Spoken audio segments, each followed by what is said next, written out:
આજે આપણે બનાવશું લસણની ચટણી.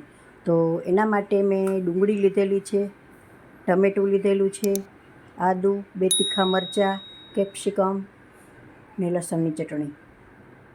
તો હવે આપણે બધું સારી રીતે કટ કરી લઈશું.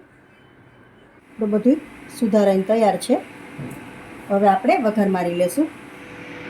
2 ચમચા જેટલું તેલ લઈ લઈશું.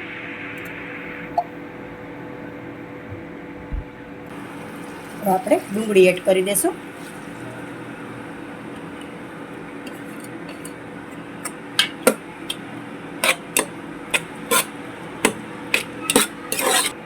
થોડું નિમક એડ કરી દઈશું અને ફટાફટ આપણી ડુંગળી ચડી જાય.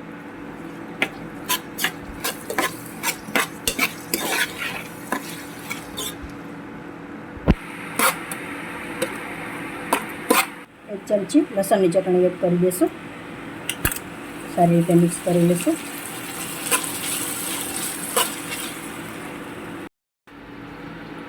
એક ચમચી મરચું પાવડર એડ કરું છું.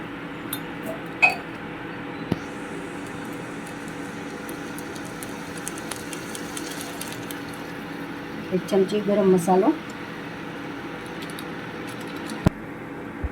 થોડી ખાંડ,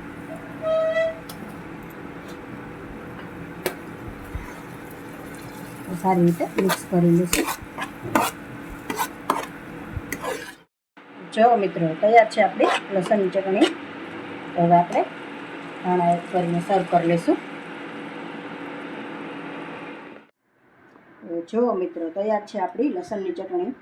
રોટલી, ભાખરી, રોટલા બધા સાથે સરસ લાગે છે. શાક ન હોય ત્યારે તમે આની હારે ખાવ ને તો સરસ શાક જેવું જ લાગે. શાકની પણ જરૂર નથી પડતી. તો જો મિત્રો, તમને મારી આ રેસીપી પસંદ આવી હોય તો લાઈક કરશો, કોમેન્ટ કરશો, તમારા મિત્રોમાં શેર કરશો.